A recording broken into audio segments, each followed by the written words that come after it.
এক এলাকার ভিতরে এক মহিলা ছিল, শুধু বদনাম করতো। যে বিবাহ করে নিয়ে আসে বলে এই মেয়েটার কান ছোট, নাকটা লম্বা, চোখ ছোট, বিভিন্ন প্রকার বদনাম করতো। এলাকার ভিতরে একটা মেয়েকে বিবাহ করে আসছে, সব দিকে ভিআইপি, ওই মহিলাকে নিয়ে গেছিল। এখন তো এর ভিতরে কোনো পড়ে কিনা, তা ওর অভ্যাসই কি করা, বদনাম করা। ওই মহিলাকে বলতেছে এত ভালো ভালো না, বলে এত ভালো ভালো না।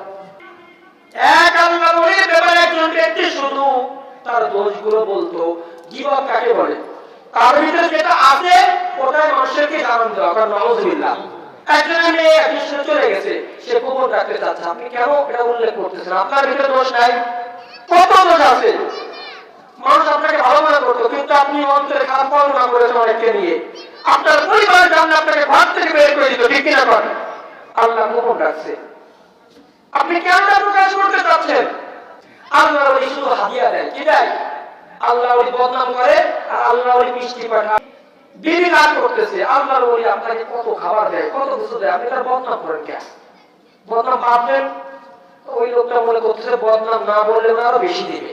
বদনাম করলে যদি 1 কেজি দেবে, তাহলে না করে 2 কেজি দেবে। তার বদনাম বাদ দিয়ে দিয়েছে। এখন হাদিয়া পাঠায় না, কি পাঠায় না? এখন একটা পর্যায়ে আশ্চর্য, কি যদি বদনাম করলাম, প্রত্যেকদিন মিষ্টি পাঠায়, আজকে কি হলো? তারপরে আল্লাহ ওলির কাছে গিয়েছে, গিয়ে বলতে হুজুর আপনি তো হাদিয়া মাদিয়া আগের মতো বাড়াচ্ছেন না, ভুলে গেছেন নাকি? আমি জানেন না আমি আপনার বদনাম করি না। বলতেছে তুমি তো আমাকে উপকার করো না, কারণ উপকার মানে আগেও তো করতাম না, এখনো করি না, এখন তো আরো বেশি করতেছি নাকি? আগে তো বদনাম করতাম, এখন তো করি না, এখন উপকার করতেছি না।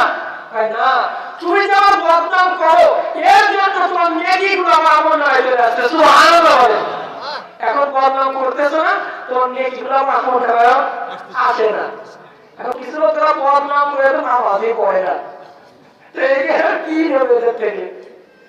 এটা কি গুনাহ নেব? হাদিসের ভিতরে আছে আসরের ময়দানে আপনার যে গুনাহগুলো আছে এই গুনাহগুলো তার আমল নামায় চলে যাবে, সুবহানাল্লাহ বলে।